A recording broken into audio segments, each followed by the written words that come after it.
Jeffrey Rust is a partner at Rivkin Radler's Health Services and Corporate Practice Group. He specializes in advising businesses and healthcare clients in joint ventures, mergers, acquisitions, financing, governance issues, employment matters, shareholder and partnership agreements, contract drafting and negotiations, dispute settlements, and the formation and operation of both for-profit and not-for-profit entities. He represents hospitals, health systems, large and small practices, and on all kinds of transactional and employment matters. His experience extends to providing counsel regarding compliance, as we talked earlier, federal, state, fraud and abuse laws, Stark, HIPAA, et cetera. And Jeff was selected by his peers for inclusion in the best lawyers of America in the field of healthcare law. Everyone, please welcome Jeffrey Rust. Thank you very much. Please. All right, so I guess two goals in this. Try not to bore you too much with the legalese, but also try not to scare you too much with some of this, because employment contracts are a very important part of the business of medicine. And I would say probably one of the greatest drivers, and as some of the other speakers have mentioned, is this relationship between the employer, the hospital, the 60,000 employee hospital system, or the group practice, or the very small, closely held group practice, and their practitioners, the physicians. And there's a dynamic here. There's the physicians looking to work in a place where they want to work, where they're happy, they want to earn what they're entitled to earn, yet balancing that against some of the regulatory stuff that applies to the healthcare industry that Eric spoke about earlier, but also balancing the interests of the employer to protect their practice, to protect the goodwill, to protect their patient population, to protect their reputations, versus the interest of the employed physician in practicing their craft free from restrictions. And all of this balances, and it can be a very difficult and challenging negotiation. And a very important one, especially for your residents out there. At some point in your careers, you will be presented with an employment contract, and you'll have some tough decisions to make. My disclaimer, yeah, you can't rely on anything I say. I'm sorry. Unless you give me a substantial retainer. But the employment contract. So this document is legally binding. And so I've had physicians literally come to me with a contract they signed 6 years ago and say, yeah, I didn't really take it very seriously. I didn't even think they would enforce it. Well, you'd be mistaken to take that approach. So take it very seriously. Breach can result not only in money harm to you, but equitable remedies, meaning a judge telling you, you shall not practice here, you shall not do this, you shall not approach that patient. And the initial contract that you're going to receive, having represented a lot of employers, is carefully crafted for the employer's benefit and hardly anything for you resident doctors out there. So you need to have somebody who has some experience in this area to look at the contract and to tell you what we call market. What is reasonable and what is out there. What have other doctors signed in this specialty, in this area of the country? Because misunderstood or mistaken, overlooked terms can have real consequences for you later, especially if you've chosen an area of the country where you want to work, in a community where you like to work in, to find out later that if you leave this employer for the wrong reason, you may have a real problem. So it obviously has important implications for your growth and professional future. So when you receive an initial contract from an employer, you should always view it as an invitation to bargain. And one point I'd make is that initial contract that you receive, especially if you're a relatively new physician, it's going to say a lot about the culture of that firm you're joining. I've seen contracts that are 3 pages long for a physician. I've seen them 35 pages long for someone coming out of residency. And so you start to ask yourself, where is this going? What is the culture there? Is it a culture of mistrust? Do I need all of this in my contract? Always consider whether the bargain and counteroffer. I know employers will tell you this contract is sign it or don't. It's up to you. So don't come back to me. 99% of the time, there are things in there that we can negotiate for your benefit to ease some of the burdens of that contract and to make you more comfortable with signing it. So get advice from someone with knowledge of these employment contracts. If you don't want to hire me, call me. I'll refer you to somebody else. I have no problem with that. But you should really have somebody read it. It's not that big of an investment. And there are always, like I said, opportunities to improve it. And the big word, the restrictive covenant, non-compete, non-solicitation. Flip through the index of the contract. When you see that, that's the first place we go. Okay? Everything else, we can negotiate. So let's go to compensation. You saw some statistics up there. I think compensation depends obviously on your specialty, on years of experience, but largely it can also depend on the region where you're working. So getting that data from someone like the fellow that just spoke can be very helpful in knowing whether you're really being offered something that's comparable to your peers. Productivity expectations are common in contracts these days. What are those? The worked relative value unit targets. For this much base salary, you've got to produce this. If you produce up to this level of work RVU, you will earn that in a bonus. In private practice environments, sometimes it's based on your professional collections. You will be paid 40% of everything you bring in. It's that eat what you kill mentality. You cover your costs, and you get the rest. Quality of outcomes, patient satisfaction are all criteria you're seeing now, especially in the larger hospital systems and large group practices. And usually it's going to now be some combination of all of these three criteria. Escalations in salary and bonus are important components. As you grow as a physician, as you grow your patient population, you want to see that your compensation will grow accordingly. And then just some of these bad words, Stark, anti-kickback stuff, these are all things that get implicated in physician employment.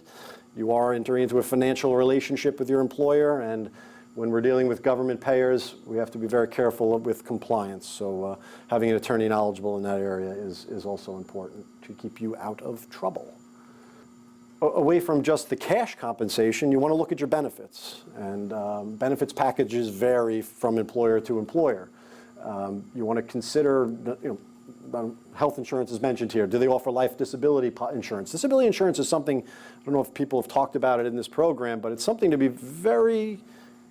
consider carefully. How much disability insurance do I need? You've made a very large financial and time-based investment in your profession, and if something happens to you and you can't treat patients for a while, you need to have disability insurance to protect that investment. Consider the vacation time, the personal sick leave. Do I get time off for continuing education? Do I get travel and expense items for these types of travel to CME events? All important aspects of your total compensation. All right, so the term and termination of your employment agreement. So you're presented with an employment contract, and it's going to have a term in it usually. It's usually something like 2 to 3 years for an initial contract. So the employer is saying, here's a contract, and you can rely on this for 2 years. But there may be a termination clause that says the employer can terminate the contract on 90 days' notice. So what have you got? You've got a 90-day contract. And so you ask yourself, is that really what I want? Is that the commitment I'm getting from my employer? So oftentimes we'll look for what I call a honeymoon period, where neither party is going to just leave without cause for at least a defined period of time. So you can feel that you're comfortable with that you're going to at least have a commitment from your employer. Now, the events of cause are important, and they'll tie into the restrictive covenant and things that we'll talk about later. But cause should be something that we carefully look at. There should be cure periods. If there may be things in there that say if you don't work for a certain period of days in a certain time period, you can be terminated for cause. We need to address those events, especially if it's in the context of a disability or other event outside your control. The scope of your duties. A job description is always nice. You want to think about your patient treatment days and hours. Now, some of this stuff may not get in the contract. Sometimes it does. But if that's an important component for you, we need to think about it. Treatment locations is important. I've had doctors join a group that has multiple offices throughout New York State, not realizing they may have to spend time working 300 or 400 miles away from where they expected to spend most of their patient care time. On-call coverage, how often? How is it shared? Parentheses in there. How weekend and holiday call, how often are you going to be expected to provide call, and how is it shared among the other practitioners? It's important. Am I going to be working every Christmas Day and New Year's Day? I need to know that. Who do you report to? Who reports to you? It was mentioned earlier, what kind of extenders are you going to be offered? Will you have PAs working for you, NPs?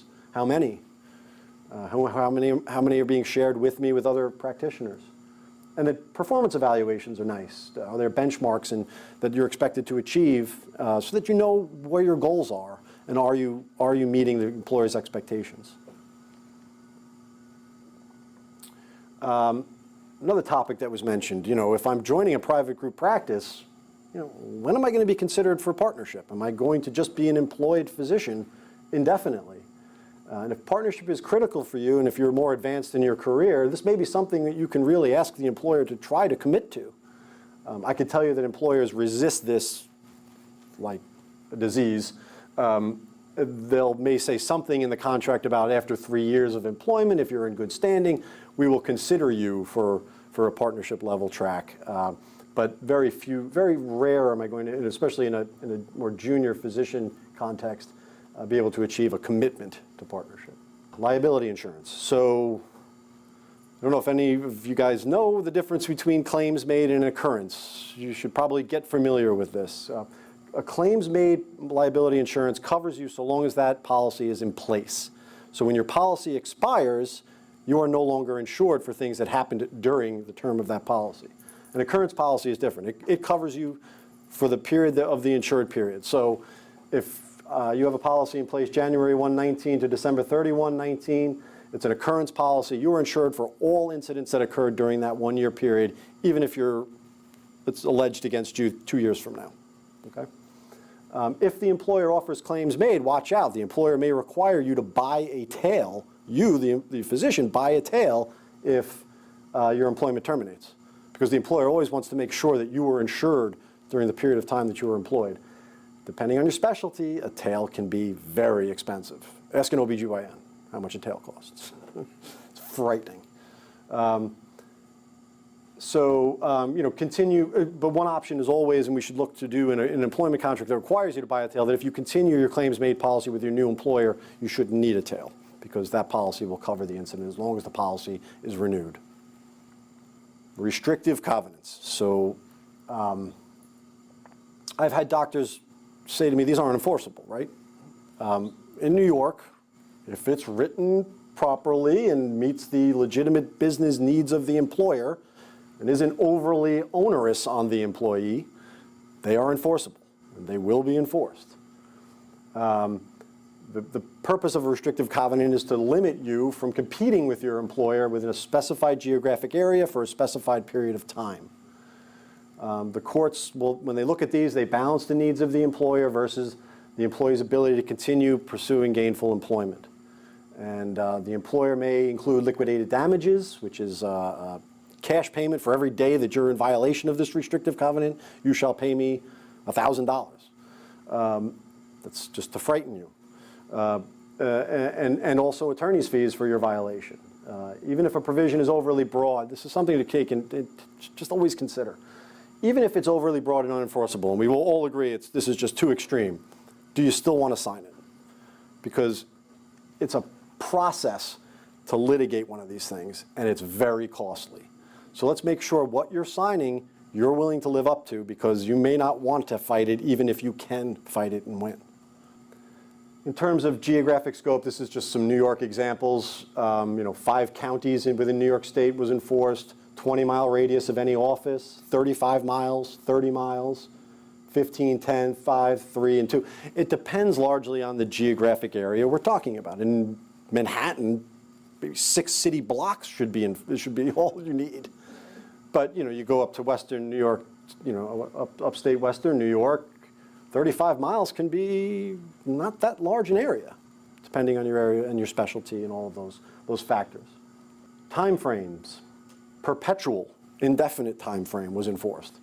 5 years, 3 years, 2, 1. Typically, you're looking at somewhere between 1 and 3. 2 is probably the most common that employers seek. 18 months to 2 years should be enough to protect the employer's interest in retaining their relationships, their referral sources, their patients, without needing to prevent you from practicing in that area further. Non-solicitation of patients. This is another one. these are my patients. I've been treating them for 5 years with this employer. Well, if that patient was your patient, became your patient under that employer has a legitimate interest in retaining that patient, even if it's not in the patient's best interest to change doctors. The question is, if we know that an employee is looking to leave employment with the employer and they've signed a non-solicitation agreement, the employee, I guess, is telling the patients that within a certain time period I'm going to be leaving my practice. I'm assuming they're not telling them where they're going. But is that somehow a violation of this non-solicitation clause? And if I don't do anything about it, am I waiving rights with respect to that non-solicitation clause? I mean, it's a difficult contractual provision to legislate when a patient is sitting with a doctor and behind closed doors, and what do I know what they're saying? Do I know what they're saying to the patient? The idea really for the employer is to look at what the physician does post-employment. Are those patients leaving? Do I have a legitimate basis to think that those patients were solicited? Now, let's understand, this day and age, we go on the web and you just type a doctor's name, you're going to find them. So it's not that difficult for a patient to find a doctor without the doctor actively soliciting that patient. So, but what this is really about, non-solicitation, is you're not allowed to send letters, directly call, text your patient saying, here's where I am. A doctor saying to a patient, I'm leaving, I'm not going to be here 3 weeks from now, is probably not a violation of a non-solicitation clause. And in fact, the doctor may have an ethical obligation to actually tell the patient so that they can retain their continuation of care. And in fact, the employer will insist on knowing who those patients are and what their treatment situation is. So, but an interesting case I've cited here, I hope that answers your question, Stephen, more or less. The question is really, if someone leaves and what can the employer do? What really can they do to protect these patients from going over to the new doctor? And the reality is, first of all, the doctor will be allowed to enter into a general solicitation, we call it, which is through newspapers, saying, hey, Dr. Jones has moved to this practice, here he is, here's his phone number. That's not solicitation. Where doctors get in trouble is they take the patient list. They take patient records, copies of records. Those items are owned by the practice, and those are not yours to take. The question is, what if the doctor, you're very devious. Excuse me. The question is, what if the doctor goes out and looks for, you can't rely on it, I said that. What if the doctor goes out and obtains patient information from a third-party source? There's all kinds of questions about when that's proper, and Eric may have talked about HIPAA and all these kinds of things that protect patients from that kind of activity. But again, the non-solicitation clause is there to protect the practice from this doctor directly soliciting patients that were obtained while employed by this doctor. The employer has a legitimate interest in retaining those patients and not having them leave with an employee.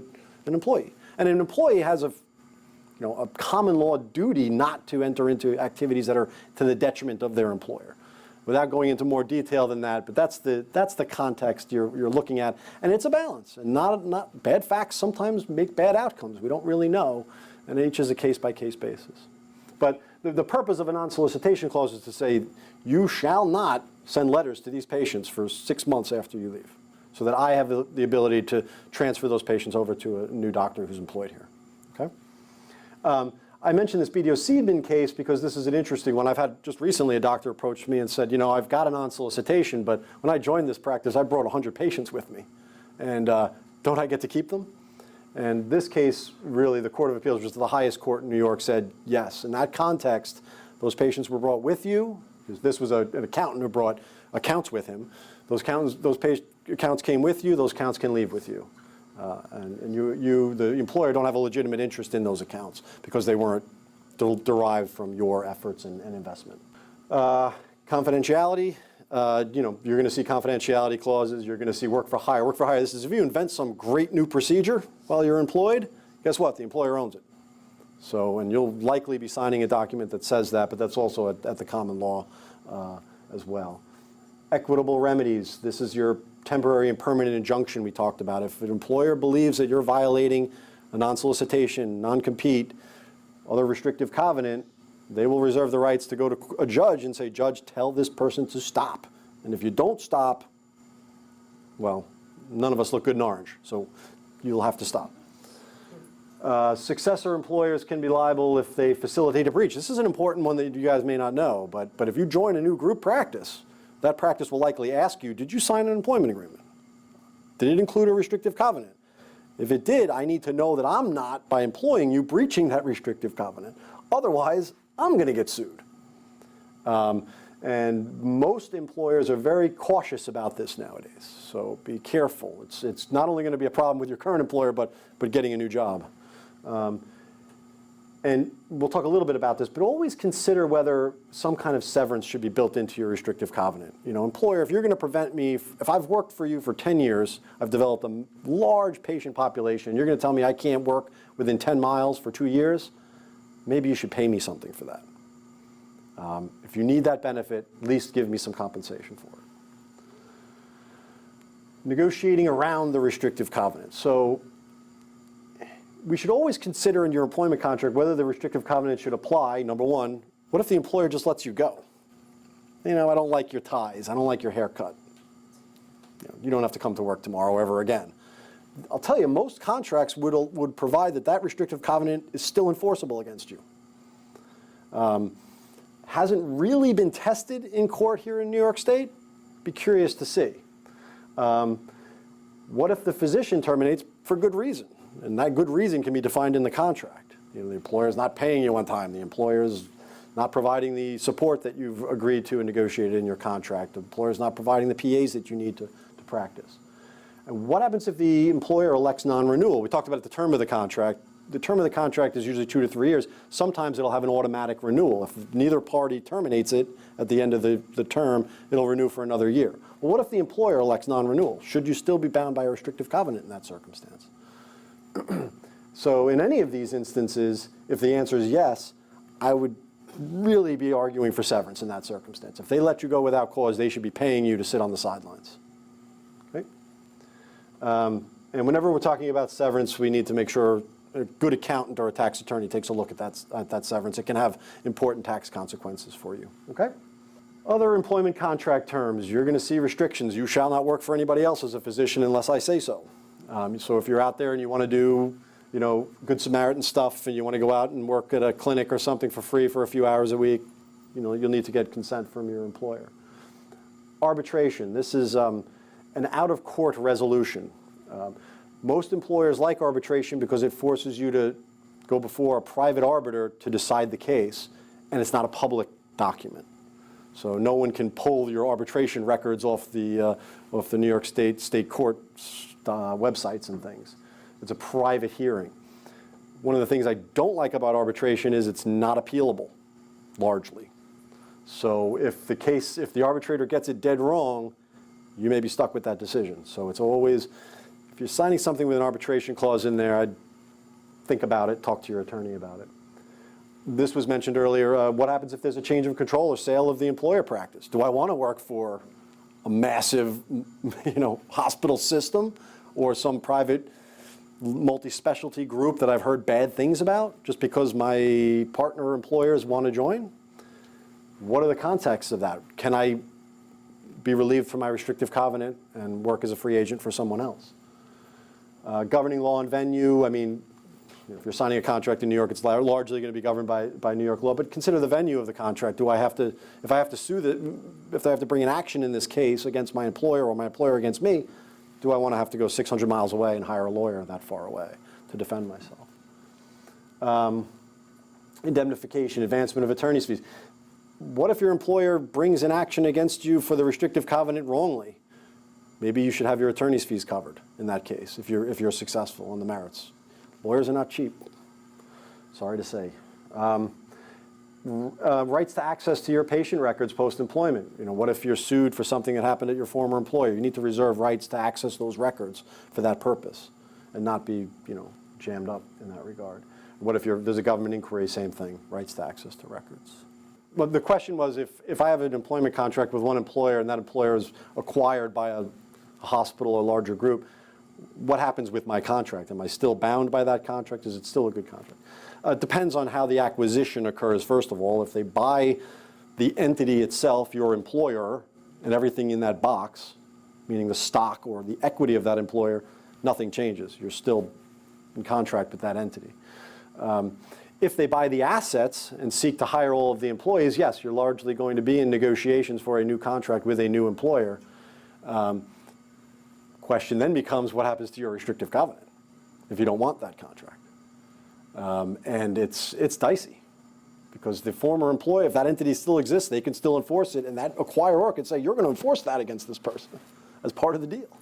Yeah. The question was, if I invent something while I'm an employee of a practice, a device or a procedure or something that's proprietary and has intellectual property value, who owns it?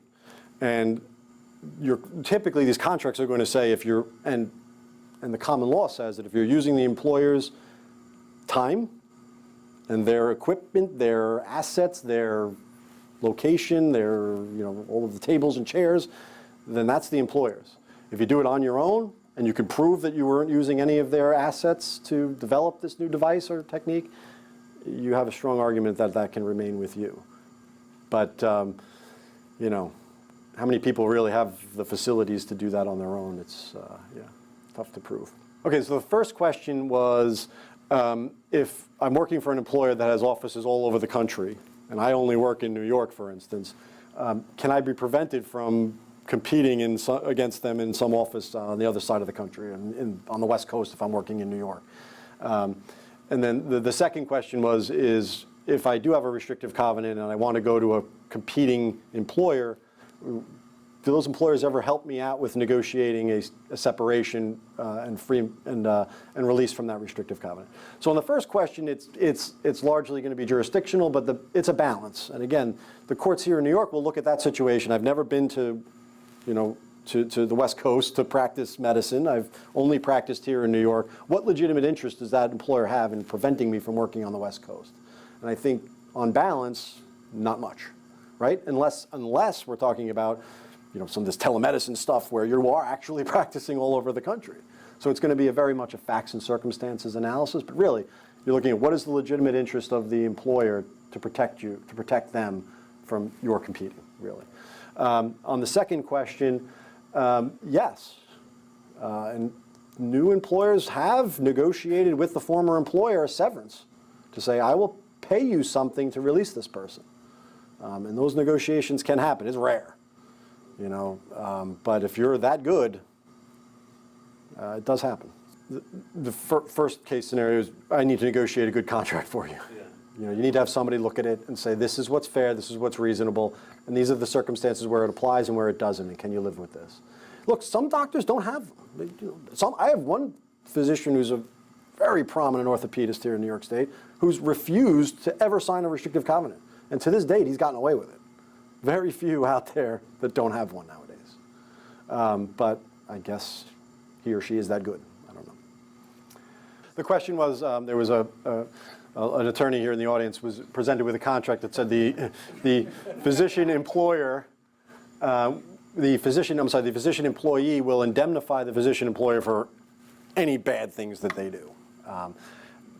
That's extreme. I mean, we're talking about a physician, we're talking about an employee who works for an employer. You're not responsible, within certain contexts for the responsibility of what you're doing within the scope of your duties. If things go wrong, that's the employer's risk, and so you shouldn't engage in that kind of onerous provision. One last thing, arbitration. I've seen that there. Yeah. Do you see a lot of the things where they select the arbiter, or is it normally the association? I always try to make it the American Health Lawyers Association, because then at least they understand the They have healthcare knowledge of issues. it, right. But generally, more often, I think arbitration provisions are just straight up the AAA, right? Yeah. I mean, sometimes they don't specify. Look, we want an arbitrator that. No, you can. I think it's highly unusual in an employment contract. You'll see that more in commercial agreements. It'll be one of these 3 designated arbitrators that we all agree upon now, because it can take a while to pick an arbitrator, and everyone has to agree on one. Oftentimes, though, you'll have GAMS or the American Arbitration Association will select one or a panel of 3. For the audience, the question was, how do you select an arbitrator in these contracts? And so you heard the answers. If you're working for a private practice, how do you, and they're offering you partnership, how does this happen? I mean, what do I have to do? Do I buy in? How is that determined? And what kind of contracts go along with that beyond just an employment agreement? So we'll run through this quickly because I just have a couple of minutes. So the partnership buy-in. So if you've worked for the practice for a while, they've offered you, they said, you're the greatest, we need to keep you, we're going to offer you partnership. Unless the terms are spelled out in your employment agreement, which typically they're not, you're going to be presented with a set of documents, and they're going to be, depending on the size of the partnership and the sophistication of the group, they could be rather large. But you're going to be expected to buy into the partnership. You're going to have a purchase agreement that says you're going to pay us this for your capital share in the partnership. And that value is determined based on a few criteria: the tangible assets, the receivables, and the overall goodwill, the expected future earnings of that practice. The buy-ins vary, just as I said, based on your specialty, your geographic area, and all of these things. Usually it's going to be some kind of a formula that says this is how we're determining how much it costs. Some are very simple. Every doctor will buy in for $50,000. How do you pay? Salary reductions are common, so you'll have to earn some money, pay taxes on that money, and then pay it to the practice for your buy-in, and that can be over a 5 or 10-year period even. It could be income allocation reductions. You're a partner now, but some of those allocations of income to you are going to go into the practice coffers until you're bought in. Some practices require you to pay it up front, and you can go get a bank loan, or the practice will loan you those funds right up front. Buy-sell agreement, this is a can of worms we probably don't want to get into completely now, but it's, this is a contract between you and your fellow owners as to what happens to your ownership interest if you're no longer working for the practice. We need to have this in there. Lots of things can happen to your partners, to you. You can die, you can become disabled, you can just quit. All of these things need to be addressed to avoid litigation. Okay? Litigation is the result of a bad negotiation. So we need to make sure, or failure to have a good contract. So let's make sure we have those buttoned up and you understand what it's about. A buy-sell agreement is going to cover this is how your buyout is paid. This is how much it is. These are the triggering events. These are the tax consequences of the buyout. Whether you're, again, a restrictive covenant, you'll have one in there. If you don't have a separate employment agreement as a partner, you'll have one in there as well. If you're starting a practice for yourselves, spend a little money and put one of these in place. Okay. So income distribution. So how does everybody get paid? Often the partners will all have some sort of base compensation, and then there'll be the incentive compensation. And this is where it gets very divergent in how this is done among practices. Every practice has their own model. There's no one perfect model, but the key, in my experience, is to try to keep it as simple as possible. There's always a tension between, hey, we're partners, shouldn't we all share equally, versus, hey, you work a lot harder than me and perhaps you should earn more than me. And this is just sort of a spectrum of models. Usually they all fall somewhere in here. The team model is just, hey, we dice it up equally. We're all equal partners. We all rise and fall together. Highly unusual nowadays. The individual incentive model is one of, look, we'll all share the expenses equally, even though your specialty may be more expensive to support. We all cover the expenses, and then we allocate based on our performance, our individual performance. And the final model is a combination model, which is probably the most complicated, but hey, you've expensive practices with all of your overhead and your expensive equipments and MRIs should pay for all that stuff for yourself. And that really becomes, hey, we're not even really partners, we're just sharing an office together and working for ourselves. But every practice falls somewhere on this spectrum. So it's something to think about, when you're seeking employment with a group where you think partnership is important. Maybe it's important to understand what their culture is based on how they compensate their partners. So the question is the honeymoon period. If the contract is going to have a clause that says you can be terminated on notice at any time, if we were to look for a honeymoon period, what would that be? And usually, you're looking at 1 to 2 years. 2 years would be, you see these honeymoon period clauses when you're joining a large hospital system, where they'll say, I can fire you on 90 days notice for no reason. We'll negotiate in to say, yeah, well, listen, if I'm going to commit to you, you need to commit to me for at least 2 years. And that goes both ways. The doctor agrees not to quit for 2 years. The question is, are these employment contracts really kind of at will, or how tied up are the physicians? And again, at will is a function of, can I quit, and what happens if I do? I mean, if I can quit, that's great, but if I'm subject to a restrictive covenant, that's not at will to me. I'm kind of tethered to this employer, right?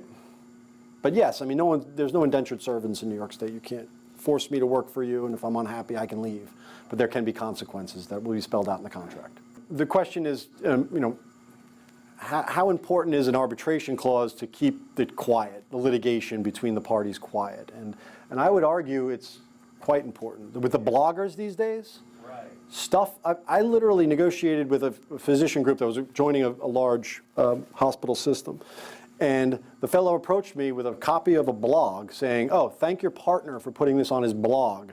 Now everyone sees it out there.